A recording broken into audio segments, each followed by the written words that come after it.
इस कहानी की शुरुआत होती है एक झील से जिसमें किटी नाम की एक लड़की तैर रही थी। तब मजे करते हुए वो जॉनी नाम के एक लड़के को आवाज लगाती है, पर तभी उसके पीछे से एक बड़ी सी कैटफिश आकर उसके ऊपर हमला कर देती है। लेकिन असल में ये बस जॉनी का एक सपना था, जिसको देखकर जब वो उठा तो उसे किटी का मैसेज आया जो उसके बाकी दोस्तों के साथ जल्दी ही उसके घर पर उसको लेने आ रही थी, क्योंकि अभी अभी उनका कॉलेज खत्म हुआ था और उसी की पार्टी करने के लिए वो जॉनी द्वारा बताई गई एक झील के पास जाने वाले थे, जिसमें लोग कहते हैं कि एक बहुत बड़ा मॉन्स्टर रहता है। लेकिन जॉनी को इस सब पर भरोसा नहीं था और उसने इस बारे में किसी को कुछ बताया भी नहीं था। खैर, अब वो जल्दी से जरूरत का सामान पैक करता है। साथ ही उसने इमरजेंसी के लिए एक कुल्हाड़ी भी रख ली थी और अब वो तैयार होने के बाद वो खुद को शीशे में देखकर बाहर चला जाता है। पर उसके कमरे में कुछ न्यूज़पेपर्स की कटिंग्स और फोटोज लगी हुई थी, जिसमें एक औरत के उसी झील के पास गायब होने के बारे में बताया गया था, जिसके पास वो लोग जा रहे थे। खैर, बाहर जाने पर जॉनी को वहाँ किटी और उसके 4 दोस्त मिलते हैं जो कि एक कार में आए थे, जिनमें से एक किटी का बॉयफ्रेंड मैट था। अब आगे जब वो ट्रिप को स्टार्ट करते हैं तो उस समय सिमोन गाड़ी चला रहा था। देबे नाम की लड़की उनकी बातों का मजा ले रही थी और जेक पीछे बैठकर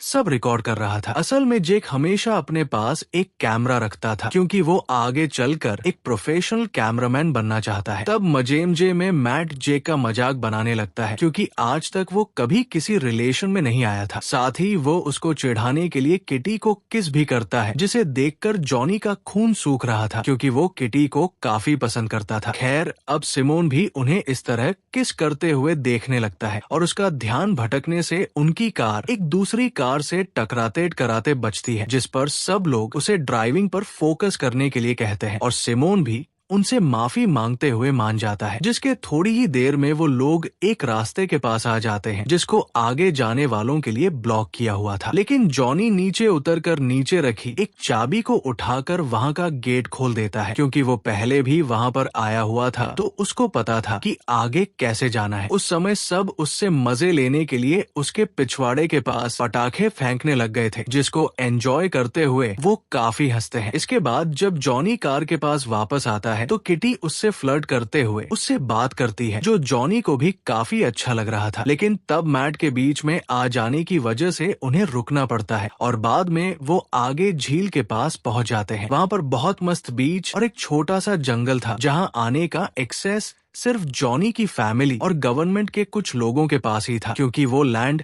जॉनी के ग्रैंडफादर का था। खैर, अभी वो लोग अपने लाए हुए सारे सामान को लेकर पास की एक बोट के पास चले जाते हैं, जिसकी मदद से वो झील में जाकर झील का मजा लेने वाले थे। अब जेक वापस से सबके ऊपर कमेंट्री करते हुए सब रिकॉर्ड कर रहा था और बाकी सब लोग बोट को उतार कर झील के पास ले जा रहे थे। मगर किटी उस समय थोड़ा सा परेशान थी, क्योंकि उसके मोबाइल में सिग्नल नहीं आ रहे थे। मगर तब जॉनी उसके पास आकर उससे बात करता है और उसको एक लॉकेट देता है जो बुरी चीजों से लोगों की रक्षा करता था। किटी को भी ये सब काफी अच्छा लगता है, पर अभी वो जॉनी को उसका लॉकेट अपने पास ही रखने को कहती है और बाकियों के साथ बातें करने लगती है। तब तक वहाँ पार्क नाम का एक आदमी आ गया था, जो जॉनी के ग्रैंडफादर के लिए काम करता था और उसको वहाँ पर रहकर देख रेख करनी होती है कि कोई उस झील में ना जा पाए, क्योंकि उस झील में कुछ तो है जो बहुत खतरनाक है और उसी के बारे में जॉनी को भी पता लगाना है। पार्क के हिसाब से जॉनी का उसके दोस्तों के साथ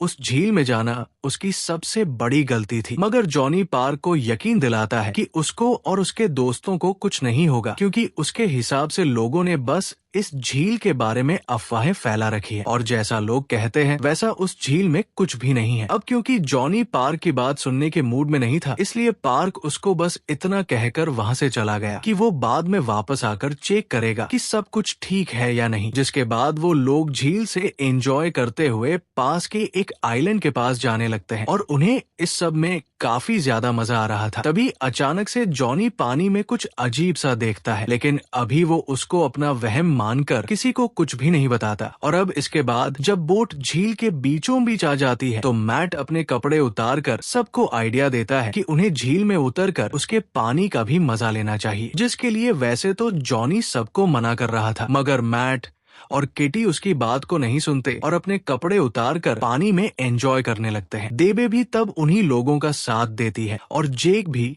सबको रिकॉर्ड करने लगता है। मगर तब भी जॉनी बार बार सबको वापस बोट पर आने के लिए कह रहा था, लेकिन अभी भी उसकी बात कोई नहीं सुनता। और थोड़ी देर में सिमोन भी एंजॉय करने के लिए पटाखे जलाने के बाद बियर पीने लगता है। वैसे तो जॉनी को झील के बारे में सब मनगढ़ंत लगता था, लेकिन कहीं ना कहीं उसको डर भी लग रहा था। इसलिए वो अपने पास मौजूद उस लॉकेट को पहन लेता है। पर तभी अचानक उनकी बोट बहुत जोर से हिलती है और जॉनी और जेक नोटिस करते हैं कि बाकी सब झील से गायब हो गए थे, जिससे वो काफी ज्यादा डर जाते हैं। पर तभी मैट पानी के नीचे से हंसते हुए बाहर आता है और जॉनी और जेक को समझ आता है कि बाकी सब बस उन्हें डराने के लिए मजाक कर रहे थे। अब इसके बाद मैट देबे और किटी के पास चला जाता है, जो तैरते हुए पुराने दिनों के बारे में बातें कर रहे थे। तभी अचानक से किटी को अपने पैर के पास कुछ फील होता है और बाद में जॉनी की बोट फिर से बहुत ज्यादा हिलती है और इस बार ये झील के अंदर मौजूद किसी बहुत बड़े जानवर ने किया था, जिससे जॉनी काफी ज्यादा डर जाता है और तुरंत ही देबे, मैट और किटी को बोट पर वापस बुला लेता है। तब वो सब वापस आने में कामयाब हो गए थे और सिमोन और जॉनी पानी में चप्पू मार मार कर उस जानवर को ढूंढने की कोशिश कर रहे थे जिसने उनकी बोट हिलाई थी। असल में वो एक बहुत बड़ी कैटफिश थी जिसको लोग उस झील का राक्षस मानते थे। तब देबे के हाथ से बहुत ज्यादा खून निकल रहा था, इसलिए मैट उसके हाथ पर कपड़ा बांधता है, मगर इससे उन्हें ज्यादा फायदा नहीं हो रहा था, जिसके थोड़ी देर बाद देबे की मौत हो गई, जिससे उन सबको काफी ज्यादा बुरा लगता है। पर अभी अपनी जान बचाने के लिए मैट एक बार फिर से उस चप्पू को उठाने की कोशिश करता है, मगर इस बार उस कैटफिश ने चप्पू को 2 हिस्सों में तोड़ दिया था। पर जैसे तैसे मैट उसका एक हिस्सा उठाने में कामयाब हो जाता है, मगर वो हिस्सा उसके किसी काम का नहीं था। लेकिन अपनी जान बचाने के लिए वो एक चप्पू से किनारे की तरफ जाने लगता है, मगर अब तक देबे का खून पानी में गिरने लग गया था, जिससे कैटफिश उनकी बोट के पास आकर उनकी बोट पर बुरी तरह से हमला कर देती है। जिसके बाद वो एक बार फिर से बोट पर हमला करने ही वाली थी कि तभी सिमोन चप्पू के नुकीले हिस्से को उसके शरीर में घुसा देता है। पर इससे कैटफिश को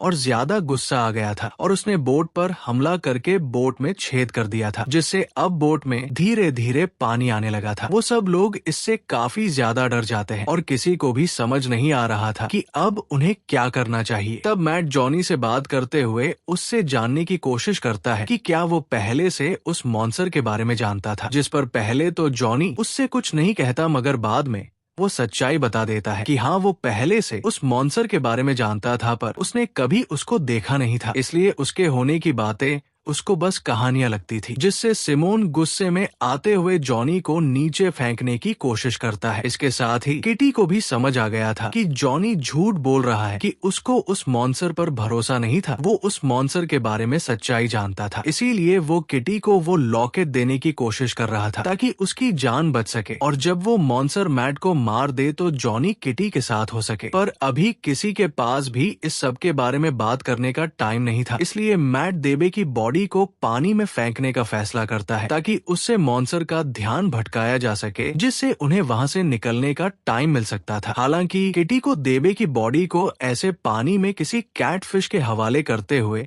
अच्छा तो नहीं लग रहा था, पर फिलहाल कोई और रास्ता न होने की वजह से वो भी जैसे तैसे खुद को मना लेती है और वो सब देबे की बॉडी को पानी में फेंक देते हैं, जिसके अगले ही पल वो कैटफिश उसको अपने साथ पानी के अंदर ले गई थी और बाकी सब जल्दी से अपने हाथों से ही पैडल करते हुए बोट को किनारे की ओर ले जाने की कोशिश करने लगे। मगर थोड़ी ही देर में वो कैटफिश बोट के पास वापस आ गई थी, जिसे देखकर मैट और सिमोन उनके साथ लाए गए फ्रिज के गेट को तोड़कर उससे पैडल करने की कोशिश करते हैं, लेकिन वो कैटफिश उनके गेट्स को भी पानी में खींच लेती है और वापस से बोट पर हमला करने की तैयारी करने लगती है। तब उसका ध्यान भटकाने के लिए वो लोग फ्रिज का सारा खाना पानी में डाल देते हैं, लेकिन उस कैटफिश को उसमें कोई दिलचस्पी नहीं थी। उन सबको कहीं ना कहीं ये बात समझ आ गई थी कि उन्हें किसी भी हाल में कैटफिश का ध्यान भटकाना ही पड़ेगा, क्योंकि इसके बाद ही वो लोग वहाँ से निकल सकते थे। तब जेक सबको आइडिया देता है कि उन्हें जॉनी को पानी में फेंक देना चाहिए, क्योंकि उसकी वजह से ही वो लोग इस जगह पर फंस चुके थे। मगर किटी इसके लिए साफ मना कर देती है। वो तो उल्टा जेक को ही पानी में फेंकने के इरादे में थी, जिससे अब उन सब में बहस होने लगी थी कि किसको पानी में फेंककर उस मॉन्स्टर का ध्यान भटकाया जाएगा। तब सब लोग अपनी अपनी लाइफ के गोल्स भी बताते हैं, जैसे सिमोन मॉडल बनना चाहता था, किटी सिंगर बनना चाहती थी और जेक एक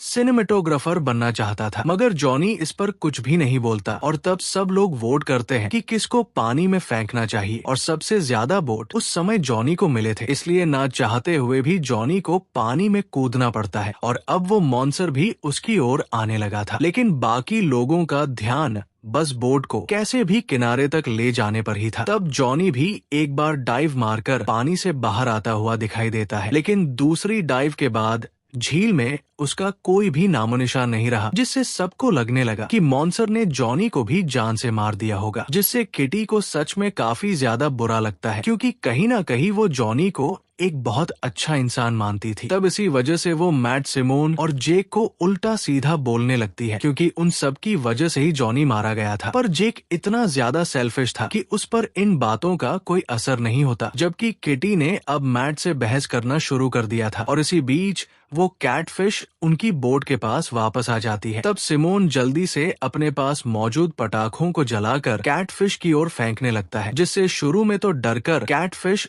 थोड़ा सा दूर चली गई थी। लेकिन अभी भी उन लोगों को ज्यादा टाइम नहीं मिल पाया था, क्योंकि जैसे ही उनके पास मौजूद पटाखे खत्म होते हैं, वैसे ही कैटफिश उनकी बोट पर हमला करते हुए बोट के चारों ओर घूमने लगती है, जिसे देखकर वो सब काफी ज्यादा डर गए थे। और अब वो जेक को भी पानी में फेंकने का डिसाइड करते हैं, ताकि उन्हें किनारे तक जाने के लिए थोड़ा और वक्त मिल सके। मगर जेक इसके लिए साफ मना कर देता है। साथ ही वो उन तीनों को काफी बुरा भला भी कहता है, जिससे गुस्से में आकर जेक ने एक बात रिवील कर दी थी कि किटी ने पहले के टाइम पर सिमोन के साथ मिलकर मैट को धोखा दिया था। ये जानकर मैट को काफी ज्यादा गुस्सा आ जाता है और वो जेक के चेहरे पर मुक्का मारकर उसको बेरमी से पानी में फेंक देता है। इसके साथ ही उन्होंने जेक के कैमरे को भी पानी में फेंक दिया था, जिसको पकड़कर जेक उस कैटफिश को गालियां देने लगता है और उसके तुरंत बाद वो कैटफिश उसके पास आकर उसको पानी के नीचे ले जाती है। तब किटी, सिमोन और मैट भी किनारे पर जाने की कोशिश में लगे हुए थे, जिसमें उन्हें इतनी आसानी से कामयाबी नहीं मिलने वाली थी। वही जॉनी अब तक मरा नहीं था। उसके पास जो लॉकेट था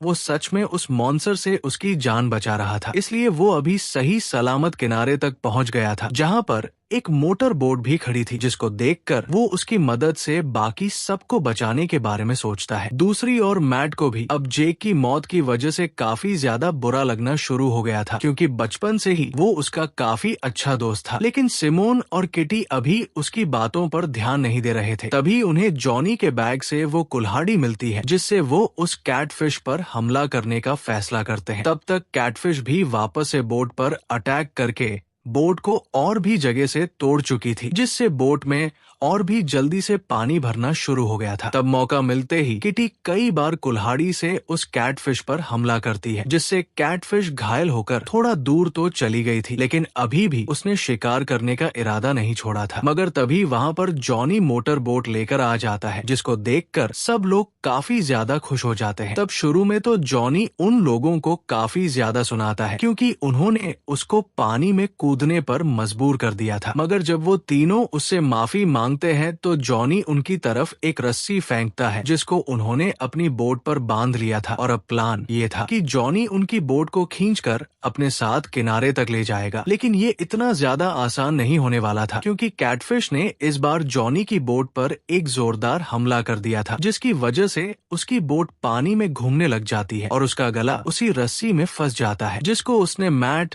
और बाकी सबकी बोट पर बांध रखा था। तब उसको फ्री करने के लिए किटी उस रस्सी को काटना चाहती थी, लेकिन सिमोन और मैट उसको ऐसा करने नहीं देते और जॉनी इस सब में सच में मारा जाता है। उसकी बोट भी पानी में पलट चुकी थी और सिमोन और मैट उसकी बोट को सीधा करके अपने पास खींचने की कोशिश कर रहे थे, लेकिन इसमें वो लोग कामयाब नहीं होते, जिससे उनका मूड काफी ज्यादा खराब हो जाता है। मगर तब तक वो कैटफिश वहाँ से जा चुकी थी, जिसके थोड़ी देर बाद अचानक से जॉनी की बॉडी पानी के ऊपर आ जाती है, जो कि सच में काफी ज्यादा अजीब था, क्योंकि उस कैटफिश को अब तक उसकी बॉडी को खा जाना चाहिए था, पर कैटफिश उस बॉडी के पास आने के बाद भी उसको खाने की कोशिश नहीं कर रही थी। ये देखकर सिमोन जल्दी से बोट का एक हिस्सा तोड़ता है और उससे पैडल करते हुए बोट को किनारे तक ले जाने की कोशिश करने लगता है। जब तक जॉनी की बॉडी उनकी बोट के पास थी तब तक उस कैटफिश ने भी उन पर हमला नहीं किया था, जिससे सबको लगने लगा कि कैटफिश का पेट भर गया है, इसलिए वो थोड़ा सा स्लोली पैडल करने लगते हैं। और मैट अब वापस से जेक को याद करने लग गया था, पर तभी उसको जेक की वो बात भी याद आती है जब उसने बताया था कि सिमोन और किटी मिलकर उसको धोखा दे रहे थे। ये बात जानकर मैट को काफी ज्यादा गुस्सा आने लगता है और वो किटी और सिमोन से इस बारे में बात करता है और उन दोनों ने भी इस सब को एक्सेप्ट कर लिया था, जिससे मैट गुस्से में आकर सिमोन से लड़ाई करने लगता है। पर बाद में उन दोनों को रियलाइज होता है कि कहीं ना कहीं किटी उन दोनों को ही धोखा दे रही थी, इसलिए वो लोग किटी को पानी में फेंकने का फैसला करते हैं क्योंकि वो कैटफिश अब वापस से उनके पास आने लगी थी। तब किटी मैट को काफी ज्यादा मैनिपुलेट करने की कोशिश करती है, जिसका असर शुरू में तो मैट पर होने भी लगा था, पर फाइनली वो किटी को पानी में फेंक देता है। तब किटी बोट पर वापस आने की कोशिश भी करती है, लेकिन मैट उसके हाथ पर कई बार हमला करके उसे बोट पर आने नहीं देता और जल्दी ही किटी भी पानी के अंदर गायब हो जाती है। पर अभी भी मैट का गुस्सा सिमोन पर कम नहीं हुआ था और वो किनारे से थोड़ा दूर पहुंचने पर फिर से सिमोन से लड़ने लगता है, जिसके दौरान सिमोन के सर पर चोट लगने की वजह से वो पानी में गिर गया था। लेकिन मैट उसको पूरी तरह से जान से मारना नहीं चाहता था, इसलिए वो पानी में कूदकर उसको बोट पर ले जाने की कोशिश करता है, मगर तब तक कैटफिश उनके पास वापस आने लग गई थी और उनकी बोट भी लगभग पानी में डूब चुकी थी। पर उसके बाद भी मैट सिमोन को नहीं छोड़ता और उसे लेकर किनारे की ओर जाने लगता है, जबकि सिमोन बस अपनी जान बचाना चाहता था। इसलिए जैसे ही कैटफिश उनके पास आती है वैसे ही सिमोन मैट को उसके सामने कर देता है, जिससे कैटफिश मैट को खाने लगती है और सिमोन वहां से किनारे की ओर जाने लगता है। वही अब तक किटी भी तैरते हुए किनारे तक आ गई थी और तब एक पास्ट सीन से पता चलता है कि असल में किटी जब पानी में गायब हुई थी तो उसको वो कैटफिश अंदर लेकर नहीं गई थी, बल्कि वो खुद ही पानी के अंदर चली गई थी। उस वक्त वो तैरते हुए जॉनी की डेड बॉडी के पास पहुंची और उसने जॉनी की गर्दन से वो लॉकेट लेकर अपने पास रख लिया, जिसकी वजह से उस कैटफिश ने किटी का पीछा छोड़ दिया था। पर जैसे ही किटी किनारे पर आती है वैसे ही उसके पीछे पीछे सिमोन भी आ जाता है, जिसने किटी को देखते ही उसको पकड़ लिया था और वो उसको काफी बुरा भला बोलने लगा। लेकिन उससे अपना पीछा छुड़वाने के लिए किटी उसको वापस से अपनी बातों में फंसाते हुए बोलने लगी कि वो सच में हमेशा से सिमोन से ही प्यार करती थी और ये बोलते ही किटी ने सिमोन को किस करना शुरू कर दिया। लेकिन इसी बीच सिमोन अचानक से उसके गले में मौजूद लॉकेट को पकड़ उसे जान से मारने की कोशिश करने लगता है, क्योंकि उसको अब किटी के ऊपर भरोसा नहीं था और मैट की मौत की जिम्मेदार भी वो कहीं ना कहीं किटी को ही मान रहा था। मगर लॉकेट का धागा टूटने से किटी को वहां से भागने का मौका मिल जाता है, पर सिमोन उसको वापस से पकड़कर उसको पानी में डुबाकर खत्म कर देता है। पर तभी किनारे के पास एक कार आ गई थी जो किसी और की नहीं बल्कि पार्क की थी। वो सिमोन को देखकर उससे जॉनी के बारे में पूछता है, जिस पर सिमोन उससे झूठ बोलने की कोशिश करता है। लेकिन पार्क को इससे बहुत ज्यादा गुस्सा आ गया था, क्योंकि जेक का कैमरा पानी में बहते हुए किनारे तक आ गया था, अब जिसको पार्क ने अपने पास रख लिया था और उससे ही उन्हें पता चल गया था कि सिमोन ने ही जॉनी को पानी में फेंक दिया था। इसलिए वो सिमोन को पानी से बाहर आने नहीं देता और उसके पैर पर गोली मार देता है। तब सिमोन अपनी जान बचाने के लिए वापस से झील में चला जाता है, लेकिन वो लॉकेट उससे पानी में गिरकर ही किनारे पर आ जाता है, जिसके अगले ही पल कैटफिश वहां आकर उसे अपने साथ पानी के अंदर ले जाती है और इसी के साथ ये कहानी यहीं पर खत्म हो जाती है। तो वीडियो पसंद आई हो तो वीडियो को लाइक जरूर करना और अगर तुम इस चैनल पर पहली बार आए हो तो जल्दी से इस चैनल को सब्सक्राइब कर लो, क्योंकि मैं अक्सर ऐसी इंटरेस्टिंग वीडियोस आपके लिए लाता रहता हूँ। तो चलो मैं अब आपसे मिलूंगा ऐसी ही एक और इंटरेस्टिंग वीडियो के साथ, और तब तक के लिए टाटा और गुड बाय।